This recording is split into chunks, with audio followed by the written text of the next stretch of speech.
It's all about good bourbon. That's right. So you coming to do this lamb or what? I really want to do a pig instead of a lamb. We should be filming this while we do the lamb or the pig. You know, just have where to start. So So you buying Bitcoin today? you know, I don't invest in that kind of stuff. I don't see any purpose for that. You know, to really invest in something, I have to understand it. And if I don't understand it, why am I investing in it? And from your experience, in order to understand the blockchain, where would you specifically start? Like, how would you invest in something? Like, what would guide you to invest in that? So there's a lot of podcasts and things that are out there that talk about, where certain currencies are going, price predictions, things like that.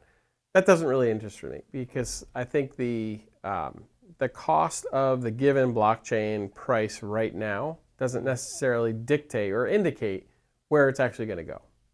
Where do you think it's going to go? So I think we have to go backwards and understand the history of the internet to really understand which blockchains. There's thousands of blockchains that are out there. There's thousands of coins and things to invest in. There's a Haktui coin.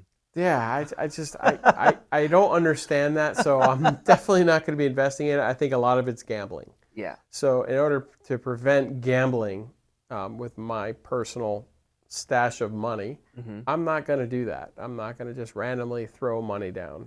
But there's a reason why we are where we are with the history of the internet. Where would you start with the history? So I would start with, there's two primary things I personally look at, and it's disruption and standards. And if we look at those two issues of the history, we can kind of understand we can understand where we came from, and that's going to push us where we should be going. Yeah. So for disruption, where in history do you start with disruption? So I think we got to define what we mean by disruption. Okay. And that basically means everything from better technology to being more efficient, to being more green, less friction, maybe cost less, things like that. And if we look at something like Yahoo, for example, Yahoo was a search engine. It was like number 17 of the search engines. And it was a pretty good search engine. I mean, I remember hearing the Yahoo commercials. Yeah, it was perfect. It was perfect at the time because there was nothing better. But as soon as something better came out, you saw a huge disruption. Google comes out and says, hey, I can find your search terms in 0.2 seconds as opposed to 10 seconds. Very fast. That's going to be a lot quicker, and that's going to turn a lot of heads. And then combine that with, hey, here's your free email address, and you get 2 gigs free, to hold your email. As opposed to Yahoo is charging people. Yahoo is charging. Yeah. So if you look at those two things, the sleeker, more efficient, quicker thing is going to win. And that's a classic example. Do you have any other examples? Sure. I mean, I have a few. I can go on and on with disruptions because the internet was basically created on disruption of disruptions. A layered disruption. Yeah, it's the whole thing was layered. But if we look at that from that perspective, I mean, we can look at Amazon, for example. I mean, that's a classic one. It completely disrupted retail. Okay, and what made Amazon win? It wasn't that they were the first in e-commerce. There was tons of e-commerce sites, but the reason why Amazon won had to do with free shipping. And I could get this instead of waiting for a week for your stuff to show up. 2 days. I can get it in 2 days or a day. And now it's even like in a few hours, right? Yeah. Incredible. So I can order something at 9 o'clock at night and have it at my doorstep the next morning at 6 a.m. before I go to work. If you spend $25, you get it night of. Yeah, you could actually do that, and they'll deliver it. That's why I switched my own business. When I needed products, I just use that tab, and I get it the next night. It's outrageous, okay? Yeah. But that's what actually disrupted retail with Amazon. So there's tons of different disruptions with that. And then if you couple that with standards and standardization of the internet, you start to see how the internet was developed, and it was developed basically on standards that everyone could use. So it What are these leveled. standards? So it leveled the playing field. I mean, I think TCP/IP. That's a standard? That's a standard of the transmission control protocol that everyone on the internet is forced to use. And with that comes certain hooks, www or HTTP or FTP or DNS or any of the other subsets of TCP/IP are now part of that standard that anybody on the internet can use. Gotcha. So that using TCP/IP disrupted Prodigy or disrupted CompuServe or disrupted AOL because you didn't need to have those walled gardens, if you will, of communication. TCP/IP made it a worldwide phenomenon. So within those companies, that standard you're referring to allowed those different companies to communicate with each other as opposed to just only having that entity. That's right. Okay. That's right. So you didn't need to have just a Prodigy account. You could go anywhere in the world and use any other email system to get to whoever you're trying to communicate with. All right. So with all that disruption, with all those standards, how would this affect the blockchain, or how does this affect cryptocurrency?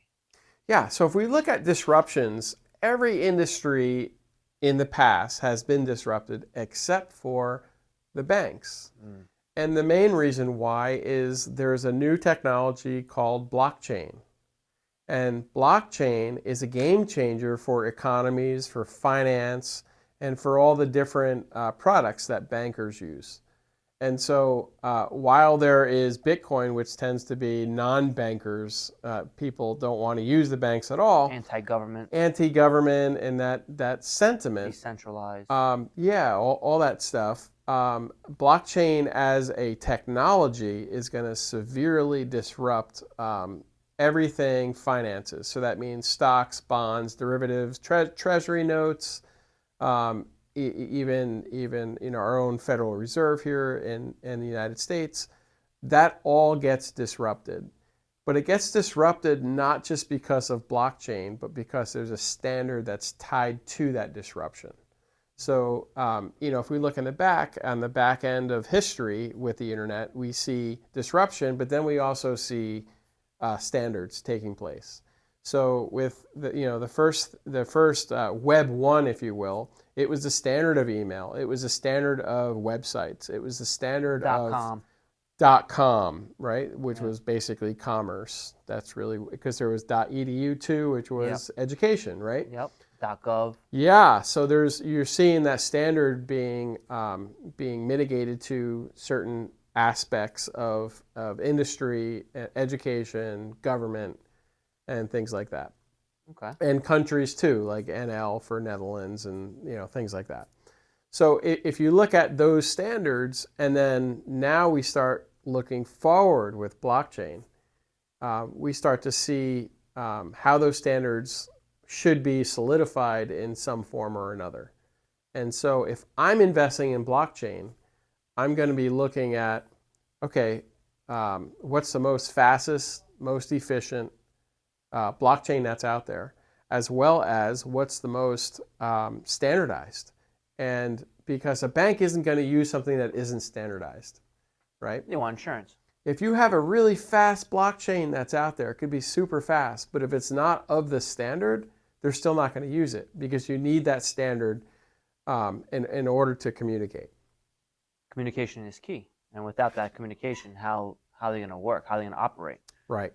Because there's so many banks out there, right? So many different branches of banks. Yeah, so you can't have oh, we're going to use this blockchain because it's super fast and no one else is using it, right? Yeah. So you need to have all the efficiencies that disruption offers in a blockchain, as well as all the standards that are offered for that given product. And combine those two factors is basically where, I think all of this goes from a banking perspective, but also for like stocks, bonds, derivatives. There needs to be super standards on this. And so if the blockchain is fast, but it's not of the standard, it won't be used. If a blockchain is slow, it won't be used because it's slow. So even if it's a standardized blockchain and it's slow, it may not be used. May not go. It may not go because of the disruption side of that same thing. So to recap, basically, if you have the standard and the disruption qualities, then you might be more successful with that specific blockchain. Yes. So what I'm basically investing in are things that would fit that model. Gotcha. And so it's not necessarily one particular blockchain that I'm investing in. I'm investing in what we've seen as the history of the internet with disruption and standards and applying that to moving forward. So you're not blind-eyed just picking coins out of thin air or listening to influencers try to sway you into buying specific coins. You're just doing your research and understanding the history, and that's what's making your decision. That's exactly right. And so I think to make a calculated investment would require a whole list of different standards, and combining that with what's actually available is going to be a big deal. Excellent. Good point.